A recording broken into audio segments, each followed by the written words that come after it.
ऐकलं का? माझी अजिबात इच्छा नव्हती इथे येऊन राहायची, पण तुमच्या आईबाबांचा शब्द टाळणे शक्य नव्हतं, म्हणून गप्पच तुमच्या भावाच्या कुटुंबाबरोबर राहायला आले. पण तुम्हाला काय माहीत इथे आम्हाला कशी वागणूक दिली जाते. माझा अपमान मी गिळून टाकते, पण मुलांबरोबर असा दुजाभाव होताना मला सहन होणार नाही. यापेक्षा आम्ही गावी राहिलो असतो तर बरं झालं असतं. स्वतःच्या कमाईत खाल्लं असतं आणि राहिलो असतो.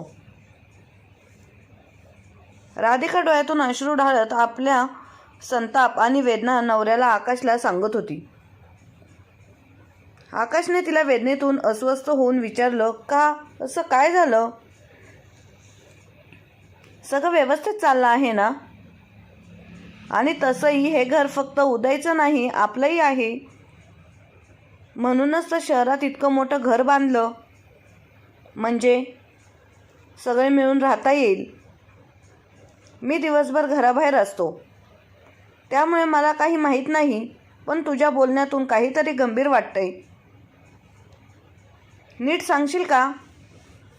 राधिकाने हुंदका आवरला आणि म्हणाली, उदय भाऊजींनी आपल्या मुलांचा ॲडमिशन सरकारी शाळेत केलं. मी त्या निर्णयाला विरोध केला नाही. शिक्षण कुठेही चांगलं मिळू शकतं असं मी मानते. त्यांची मुलं इंग्लिश मीडियम शाळेत, त्यांचा खर्चही मोठा असेल, पण प्रश्न शिक्षणाचा नाही, प्रश्न आत्मसन्मानाचा आहे. पल्लवीने आपण येण्याआधीच घरात काम करणाऱ्या बाईला काढून टाकलं. तिला म्हणाली, आता वहिनी आलेल्या आहेत, त्या घरातलं काम करतील. मीही ते मनाला लावून घेतलं नाही. मी विचार केला, घर आपलंच आहे, मग आपणच काम करायचं. आकाशने रागाने विचारलं, हे तर ठीक आहे, पण तुला नक्की त्रास कशाचा होतोय? राधिकाने डोळे पुसले आणि शांतपणे म्हणाली, तुम्हाला सांगायचं होतं, पण कसं सांगावं कळतच नव्हतं. कालच बघा, मी पिऊ आणि रोहनला डायनिंग टेबलवर जेवायला बसवलं. तेव्हा पल्लवी म्हणाली, वहिनी, डायनिंग टेबलचा कवर खूप महाग आहे, मुलांना खाली बसवून खायला घाला. मी शांतपणे म्हणाले, पल्लवी, मुलांनी खाली बसून खाल्लं तर त्यांच्या शाळेचा ड्रेस खराब होईल. त्यावर ती टोमणा मारत म्हणाली, तुमच्या मुलांना कुठे कॉन्व्हेंट शाळेत जायचंय, सरकारी शाळेत जातात, मग ड्रेस खराब झाला तरी काय फरक पडतो? मी हसून मुलांना म्हणाली, बाळांनो, काही हरकत नाही, गावाकडे लोक जमिनीवरच बसून जेवतात. असं म्हणतात, जमिनीवर मांडी घालून बसल्याने प्रगती होते. चला, तुम्ही खाली बसून जेवा. मी स्वयंपाकघरात पाणी घ्यायला गेले. पाण्याचा ग्लास आणत असताना पल्लवीचं पुढचं बोलणं कानावर पडतंय. खाता गेल्या 3 महिन्यांपासून फक्त खाताय. तुम्हाला वाटत असेल ही तुमच्या बापाचीच कमाई आहे, पण थोडं कमी खाल्लं तर काही मरत नाही. शहरात आलात तरी गावंढरपणा सोडला नाही तुम्ही. हे ऐकल्यावर आकाश माझे पाय जागच्या जागी थांबले. तुम्हाला वाटतं असं बोलणं सहन करता येईल का? राधिकाचं बोलणं ऐकून आकाश शून्य झाला. त्याच्या डोळ्यात अपराधी भाऊ स्पष्ट दिसत होता. राधिका पुढे म्हणाली, मी त्यावेळी काहीच बोलले नाही. मुलांना शाळेत पाठवल्यानंतर पल्लवीला विचारलं, पल्लवी, आम्ही इथे राहायला आलेलो तुला आवडलं नाही का? पल्लवीने तुच्छतेने उत्तर दिलं, वहिनी, आवडलं असं किंवा नसो, सासऱ्यांचं म्हणणं टाळणं शक्य नव्हतं. पण एक विनंती आहे, जेव्हा माझ्या मैत्रिणी येतील तेव्हा मला नावानं बोलू नका, मॅडम म्हणा. आणि आता स्वयंपाकघरातलं सगळं काम संपवा. एवढं बोलून पल्लवी तिचा फोन घेऊन खोलीत निघून गेली. राधिकाने हे सगळं मनावर घेतलं नाही, पण आकाशला सांगताना तिच्या डोळ्यात अश्रू उभे राहिले.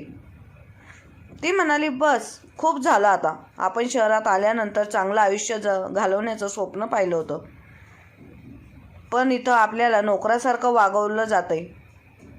आपला अपमान सहन करून मुलांना अशा परिस्थितीत कसं वाढवायचं? गावी परत जाऊया. कमी पैसे मिळतील, पण कमी सन्मानाने राहू. आकाशने तिला समजावत म्हटलं, ठीक आहे, आपण गावी जाऊया, पण त्याआधी मी उदयशी नक्कीच बोलेन. मला सगळं स्पष्ट विचारायचं आहे. राधिका उदासपणे म्हणाली, याचा काहीही उपयोग नाही. भाऊजी त्यांच्या बायकोलाच योग्य ठरवतील. आकाश ठामपणे म्हणाला, तरीही एकदा बोलायला हरकत नाही. संध्याकाळी उदय घरी आल्यावर आकाशने थेट विचारलं, उदय, आम्ही इथे राहिल्यामुळे तुझ्या कुटुंबाला त्रास होत आहे का? माझ्या बायको आणि मुलांना चांगली वागणूक दिली जात नाही हे मी पाहतोय. असं का? उदय हसून म्हणाला, दादा, तुम्ही गावातून आलात. शहरात राहायची सवय नाही तुम्हाला. इथे ॲडजस्ट करणं सोपं नाही. आणि मुख्य म्हणजे जास्त कमावणाऱ्याच्या बायकोला आणि कुटुंबाला जास्त मान सन्मान मिळतो. त्यामुळे तुम्ही जे भेटतंय त्यात समाधानी राहा. उदयच्या उत्तराने प्रकाश शून्य झाला. त्याने त्याच्या बोलण्याचा विरोध करणे योग्य नाही असे मानले आणि दुसऱ्या दिवशी कुटुंबासह गावी परत जाण्याचा निर्णय घेतला. सकाळी 8 वाजता आकाशने आपल्या कुटुंबासह गावी येत दरवाजावर दस्तक दिली. सुधाताईंनी दरवाजा उघडताच आश्चर्यचकित होऊन विचारलं, अरे आकाश, सगळं ठीक आहे ना? राधिका आणि मुलांसोबत तू इथे कसा? आकाशने थोडक्यात उत्तर दिलं, आई, सगळं ठीक आहे, पण आता आम्ही इथेच राहणार आहोत. आत जात असताना वडील मधुकरराव यांनी विचारलं, आकाश, असं अचानक सगळ्या कुटुंबाला घेऊन का आलास? काही झालं का? तुझा आणि राधिकाचा चेहरा पडलेला आहे. राधिकाने मुलांना आत पाठवलं आणि आकाशने उत्तर दिलं, आई बाबा, तुम्ही आणि उदयने आम्हाला अंधारात ठेवलं. मला सांगितलं गेलं होतं की शहरातलं घर आम्हा दोघा भावांचं आहे. मी कमी शिकलेलो आहे. मला चांगली नोकरी मिळाली नाही म्हणून शहरात राहायला गेलो. तुमचा आज्ञाधारक मुलगा म्हणून मी ते केलं, हीच माझी चूक होती. का? सुधाताईंनी काळजीने विचारलं, आकाश, नक्की काय झालं ते सांग ना. तेव्हा आकाशने संयम ठेवत सांगितलं, आई, मला मान्य आहे की मी कमी कमवत होतो, पण माझ्या बायको मुलांना गावाहून आणून अपमान सहन करून जगणं योग्य नव्हतं. उदयच्या घरात आम्हाला नोकरासारखं वागवलं जात होतं. तिथे राहण्याचा माझा निर्णय मोठा चुकीचा ठरला. सुधाताई आणि मधुकरराव शांत राहिले. त्यांच्या चेहऱ्यावर अपराधीपणाचा भाव स्पष्ट दिसत होता. आकाशने रागाने आणि दुःखाने भरलेल्या स्वरात पुढे बोलायला सुरुवात केली, पण तुम्ही सगळ्यांनी मला सुरुवातीला काय सांगितलं होतं? आता जागा घेऊन तिथं घर बांधू आणि दोन्ही भाऊ मिळून एकत्र राहावं. गरज पडली तर गावातून आर्थिक मदत पाठवू असं तुम्ही सांगितलं होतं. पण प्रत्यक्षात घर बांधण्याची पूर्ण जबाबदारी तुम्ही उदयवर सोपवली. पैशाची व्यवस्था तुम्ही केली, पण घर बांधताना उदयने आपल्याच मनाने निर्णय घेतले. मला कधीही सांगितलं नाही की त्या घरासाठी सगळे पैसे तुम्ही दोघांनी दिले होते. कदाचित उदय जास्त कमवतो म्हणून तुम्ही त्याच्यावर जास्त विश्वास ठेवलात आणि माझ्यावर नाही. मधुकरराव दुःखी स्वरात म्हणाले, आकाश, मला मान्य आहे मी तुला जास्त शिकवू शकलो नाही, ही माझी चूक आहे, पण तुझ्या प्रामाणिकपणावर आम्ही कधीही शंका घेतली नाही. म्हणूनच तुला शहरात राहण्याचा सल्ला दिला होता. मला वाटलं होतं तू तिथे राहिलास तर उदय कोणतीही चूक करणार नाही. आकाशने त्यांना थांबवत म्हटलं, राहू द्या बाबा, आता मला काही ऐकायचं नाही.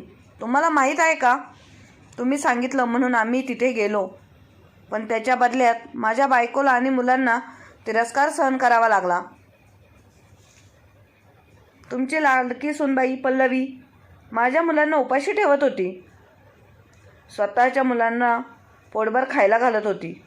वर सांगत होती तुमच्या बापाचा पैसा नाही. तुमच्या मुलांना खायला द्यायला सुद्धा ताईने. हे ऐकून चकित होत विचारलं, पल्लवी, असं कसं करू शकते ती? ती तर चांगली आणि प्रेमळ वाटायची. राधिका डोळ्यात अश्रू ढाळत म्हणाली, आई, मी माझ्या मुलांची शपथ घेऊन सांगते, खोटं बोलण्याची वेळ माझ्यावर कधीच येऊ नये. पण जेवढा आपण पल्लवीला ओळखतो ती तशी अजिबात नाही. ती तर मला त्या घराची मोलकरीण समजत होती. जेव्हा मी माझ्या मुलांना जेवायला वाढायची तेव्हा ती त्यांच्या ताटातलं अर्ध जेवण काढून घ्यायची. माझी मुलं आशेने माझ्याकडे पाहायची, पण मी काहीही करू शकत नव्हते. आई, सांगा ना, यात माझ्या मुलाचा काय दोष होता? फक्त एवढंच काय की आम्ही तुमचं ऐकून तिथे राहायला गेलो. राधिका मोठ्याने रडू लागले. तिच्या हुंडक्याने घरातलं वातावरण अधिकच गडद झालं. सुधाताईने गंभीर स्वरात विचारलं, पण राधिका, ते घर तुम्हा दोघी सुनांसाठीच बांधलं होतं. मग पल्लवीने असं वागणं अयोग्य आहे. आणि आकाश, तू इथे शेती कसा करणार? आम्ही शेत विकलं याच विचाराने की तू शहरात स्थिर होशील आणि मुलांना चांगलं आयुष्य मिळेल. इथे काहीच उरलेलं नाही. आकाशने ठामपणे उत्तर दिलं. बस झालं बाबा, मला आता काही समजवायचं नाही. मला तिथे परत जाऊन राहायचं नाही. इथे राहून जे मिळेल त्या कामातच माझ्या बायको मुलांचा उदरनिर्वाह करीन, पण लहान भावाचा नोकर बनून राहणार नाही. तुम्ही उदयसाठी जशी घराची आणि जमिनीची सोय केली तशी माझ्यासाठी केली असती तर आज माझ्या कुटुंबाला इतका अपमान सहन करावा लागला नसता.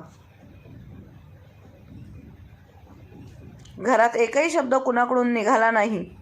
आकाशच्या बोलण्यातलं सत्य आणि त्याच्या डोळ्यात दिसणारी वेदना सगळ्यांनाच अस्वस्थ करून गेली. मधुकरराव शांत स्वरात म्हणाले, आकाश, आमच्याकडून चूक झाली. आम्ही उदयच्या बोलण्यावर विश्वास ठेवला. त्यांनी सांगितलं होतं, तुम्ही दादाची काळजी करू नका, पैसे मला द्या, मी सगळं व्यवस्थित करेन. त्यामुळे आम्ही त्याच्यावर विश्वास ठेवला. तो वेळोवेळी पैसे घेत राहिला आणि सांगत होता की दादाची चर्चा करूनच घर बांधतोय, पण हे खोटं होतं. आणि आज तुझ्या तोंडून हे सगळं ऐकलं. सुधाताईंनी खिन्नतेने उत्तर दिलं, ही आजचीच गोष्ट नाही. तुम्हाला माहीत आहे, उदयचा स्वभाव उग्र आहे आणि आकाश शांत स्वभावाचा. उदयने आकाशला छळून आपला विश्वास तोडला आहे. आपणही कुठे विचार केला होता का की आपला लहान मुलगा मोठ्या भावाला धोका देईल? पण आता आकाश आणि त्याच्या कुटुंबासाठी काहीतरी विचार करणे गरजेचे आहे. जोपर्यंत आपण जिवंत आहोत तोपर्यंत त्यांची जबाबदारी आपली आहे. राधिका पुढे येऊन सुधाताईंचा हात धरत म्हणाली, आई, आम्हाला काहीही नको. तुमचं प्रेम, विश्वास आणि आशीर्वाद आमच्यासाठी पुरेसा आहे. देवाच्या कृपेने आम्ही कुठेही काम करून आमचं जीवन उभारू, पण कृपया मुलांसाठी तुमचा आशीर्वाद कायम ठेवा. कारण त्यांना एकटं ठेवून दुसऱ्या कोणावर विश्वास ठेवणं आम्हाला जमत नाही. सुधाताईंनी समाधानाने उत्तर दिलं, सुनबाई, आता तुमच्यावर आमचा विश्वास आहे. काळजी करू नका. आम्ही तुम्हाला मदत करू. कधीकधी आपण आपल्या लोकांवर एवढा विश्वास ठेवतो की त्यांचं ऐकून चूक करून बसतो. म्हणून तुम्ही दोघंही आमच्यावर कोणताही राग ठेवू नका. आकाश म्हणाला, आई, तुम्ही आमची माफी मागून आम्हाला लाजवू नका. आम्हाला फक्त तुमची मदत हवी आहे. बाबा, काळजी करू नका. मी जुन्या कारखान्यात बोलून बघतो. काहीतरी काम नक्की मिळेल. मी आणि राधिका काम करायला सुरुवात करू. मुलांना हॉस्टेलला पाठवू, म्हणजे त्यांनाही आयुष्याचे चढ उतार कसे पेलायचे हे शिकता येईल. मधुकररावांनी आकाशच्या डोक्यावर हात फिरवत म्हटलं, तू माझा खरा मुलगा आहेस. एवढं सगळं घडलं तरी तू आम्हावर विश्वास ठेवलास. हेच खूप आहे. पण काळजी करू नकोस. उदयने जे केलं आहे त्याला त्याची शिक्षा नक्कीच मिळेल. दुसऱ्या दिवशी मधुकररावांनी आपल्या फंडातील काही पैसे काढले आणि आकाशला दिले. ते म्हणाले, मुलांचं नुकसान होऊ नये, त्यांना लवकर हॉस्टेलला पाठवण्याची तयारी कर. राधिका आणि आकाश यांनी दोन्हीही मुलांची हॉस्टेलमध्ये प्रवेश प्रक्रिया पूर्ण केली. आई वडिलांच्या आशीर्वादाने आकाश आणि राधिकाला एक चांगल्या कंपनीत नोकरी मिळाली. पुढचं त्यांचं आयुष्य हळूहळू स्थिर होऊ लागलं. मधुकररावांनी वकिलांची भेट घेतली आणि सगळ्या घडामोडी सांगितल्या. त्यांनी उदयला वेळोवेळी दिलेल्या पैशाच्या पावत्या दाखवल्या आणि स्पष्ट केलं की त्या घराचा मालकी हक्क त्यांच्या नावावर आहे. तसेच त्या घराच्या कर्जाचे हप्ते त्यांच्या पेन्शनमधून नियमितपणे भरले जातात. वकिलाने उदयला नोटीस पाठवली. नोटीस मिळताच उदय घाबरला. तो पल्लवीला घेऊन गावी धावत आला आणि म्हणाला, बाबा, तुम्ही आमच्याबरोबर कसं करू शकता की मी जसं सांगितलं होतं तसंच केलं. मग तुम्ही आम्हाला नोटीस का पाठवली? आत्ताच्या आत्ता केस मागे घ्या. उदयची वागणूक पाहून सुधाताई चिडल्या. त्यांनी उदयला एक जोरदार कानाखाली चपराक दिली आणि म्हणाल्या, तुझं धाडस कसं झालं तुझ्या वडिलांशी अशा तऱ्हेने बोलण्याचं? आधी तुझ्या भावाचा आणि वहिनीचा अपमान केलास आणि आता वडिलांशी मोठ्या आवाजात बोलतोय. उदय, तू केवळ तुझ्या भावाचा विश्वासघात केला नाहीस तर आमचाही विश्वास तोडलायस. उदय आणि पल्लवी शून्य झाले. त्यांना कळून चुकलं की आकाश आणि राधिकाने मधुकरराव व सुधाताई यांना सगळं सत्य सांगितलं आहे. मधुकरराव उदयकडे पाहत म्हणाले, तुला काय वाटलं? तू तुझ्या मोठ्या भावाच्या आणि वहिनीच्या चांगुलपणाचा फायदा घेशील आणि ते गप्प बसतील. तुम्ही दोघांनी तुमच्या मोठ्या भावाचा, वहिनीचा आणि त्यांच्या मुलांचा अपमान केला आहे. मला कधीच वाटलं नव्हतं की मी केलेली मदत तुझ्या अहंकाराला खतपाणी घालेल. तू नात्याची किंमत ठेवायलाच विसरलास. आता या घरातून बाहेर पड. फक्त त्या घरावरच नव्हे तर गावातील माझ्या कोणत्याही संपत्तीवर तुझा हक्क उरलेला नाही. पल्लवी चकित होऊन म्हणाली, काय? मधुकरराव शांतपणे म्हणाले, हो, बरोबर ऐकलंस. हे सगळं मी माझ्या कष्टाने कमवलं आहे. कायदा मला सांगतो की मी तुला दिलेली संपत्ती परत घेऊ शकतो आणि तुला माझ्या संपत्तीतून बेदख करू शकतो. आता स्वतःच्या मेहनतीवर तुझं घर उभं कर, कारण हे घर माझ्या त्या मुलासाठी आहे ज्याने नेहमी माझ्या आज्ञेचं पालन केलं. मधुकररावांनी उदय आणि पल्लवीला स्पष्ट शब्दात सांगितलं की त्यांनी कायमचं त्यांचं नातं तोडलं आहे. तुमचं वागणं आम्हाला स्वीकार नाही. आता इथून निघा. उदय आणि पल्लवीला असा धडा शिकवला गेला की ते आयुष्यभर तो विसरू शकले नाहीत.